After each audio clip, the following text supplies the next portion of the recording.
Bayangin gini deh bro, ada alien di planet Nun jauh di sana, 65 juta tahun cahaya dari bumi. Kalau mereka punya teleskop super duper canggih, mereka lagi nontonin dinosaurus lagi asik jalan-jalan di bumi.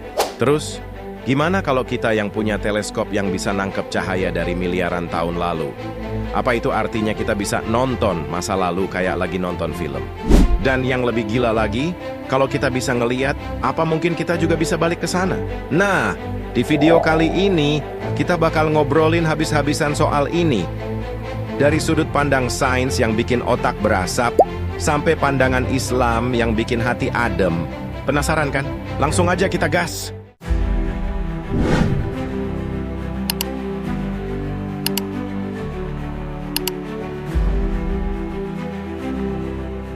Oke, siap? Kita mulai dari yang paling dasar nih, soal cahaya.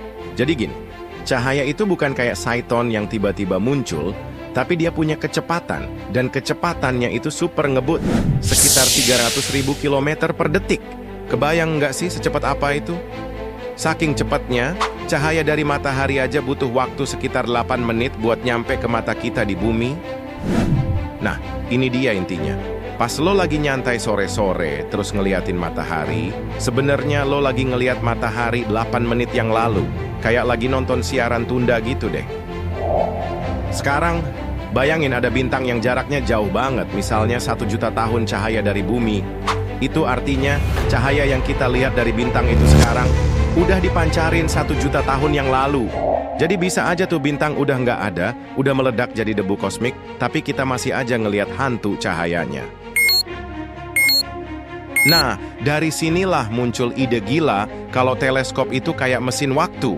Kok bisa? Ya karena mereka ini kerjanya nangkapin cahaya-cahaya purba dari galaksi-galaksi yang jaraknya miliaran tahun cahaya. Artinya, setiap kali kita ngintip lewat teleskop kayak Hubble atau James Webb, kita lagi ngeliat kondisi alam semesta di masa lalu yang jauh banget. Si James Webb nih, contohnya, dia bisa nangkep cahaya dari galaksi paling tua yang terbentuk sekitar 13,5 miliar tahun yang lalu. Itu hampir sama kayak ngelihat foto keluarga alam semesta waktu dia masih bayi. Gokil kan?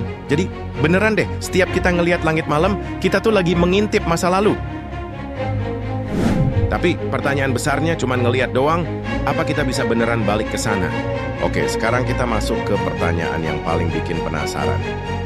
Bisa nggak sih kita beneran balik ke masa lalu kayak di film-film fiksi ilmiah? Menurut Om Einstein nih, yang otaknya udah kayak ensiklopedia berjalan, ruang dan waktu itu bisa melengkung kayak karet.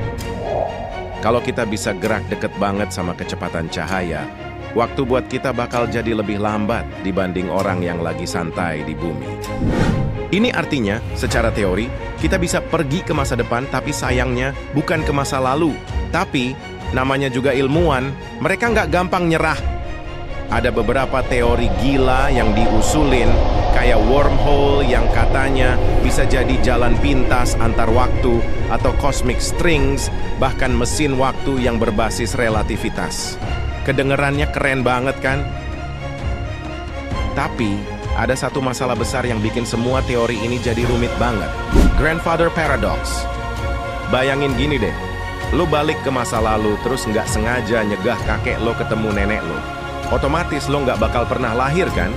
Tapi kalau lo nggak pernah lahir, gimana caranya lo bisa balik ke masa lalu buat ngelakuin itu? Nah lo, pusing kan? Ini nih yang bikin perjalanan waktu ke masa lalu jadi kayak benang kusut.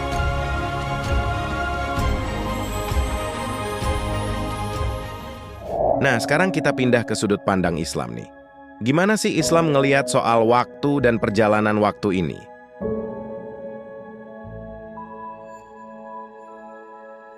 Dalam Islam, waktu itu adalah salah satu makhluk ciptaan Allah yang berjalan sesuai dengan kehendaknya. Allah Ta'ala berfirman dalam Al-Quran Surat Al-Anbiya ayat 33. Dan dialah yang telah menciptakan malam dan siang, matahari dan bulan, masing-masing beredar pada garis edarnya. Artinya, waktu itu udah Allah atur sedemikian rupa, dan kita sebagai manusia terikat sama waktu ini. Kita nggak punya kekuatan buat keluar dari lingkaran waktu ini, kecuali kalau Allah berkehendak. Contohnya kayak kisah Isra Mi'raj, di mana Nabi Muhammad SAW melakukan perjalanan dari Masjidil Haram ke Sidratul Muntaha dalam waktu yang sangat singkat. Tapi ini adalah mukjizat dari Allah, bukan sesuatu yang bisa kita capai dengan ilmu pengetahuan biasa. Islam juga tegas banget bilang kalau manusia itu nggak bisa balik ke masa lalu buat ngubah takdir yang udah terjadi. Allah Subhanahu wa Ta'ala berfirman dalam Al-Quran Surat Luqman ayat 34. Dan tidak ada seorang pun yang dapat mengetahui dengan pasti apa yang akan dikerjakannya besok. Jadi, meskipun kita bisa ngeliat masa lalu lewat teleskop, kita nggak punya kemampuan buat balik ke sana, apalagi buat ngubah apa yang udah terjadi. Yang bisa kita lakuin adalah memanfaatkan waktu yang udah dikasih sebaik-baiknya. Karena waktu yang udah lewat itu nggak bakal pernah bisa balik lagi. Allah juga udah ngingetin kita dalam surat Al-Asr. Demi masa, sesungguhnya manusia itu benar-benar dalam kerugian, kecuali orang-orang yang beriman dan mengerjakan amal saleh, serta saling menasihati dalam kebenaran dan kesabaran. Tuh kan, Allah udah bilang, waktu itu penting banget. Jadi, mending kita fokus sama apa yang bisa kita lakuin sekarang dan di masa depan daripada mikirin cara buat balikan sama mantan. Maksudnya balik ke masa lalu. Oke guys, jadi kesimpulannya, bisa nggak kita balik ke masa lalu? Jawabannya adalah, kayaknya nggak bisa sampai kita diberi mukjizat, tapi kita bisa ngintip masa lalu yang udah lampau banget lewat cahaya yang ditangkap sama teleskop-teleskop canggih.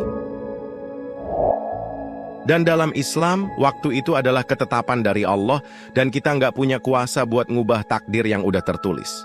Daripada pusing mikirin cara buat ngulang waktu, mending kita fokus buat ngejalanin waktu yang kita punya sekarang dengan sebaik-baiknya. Setuju? Nah, kalau kalian suka video kayak gini, jangan lupa buat kasih like, share ke teman-teman kalian. Dan yang paling penting, subscribe channel ini biar nggak ketinggalan video-video seru dan informatif lainnya. Sampai ketemu di video selanjutnya. Bye-bye.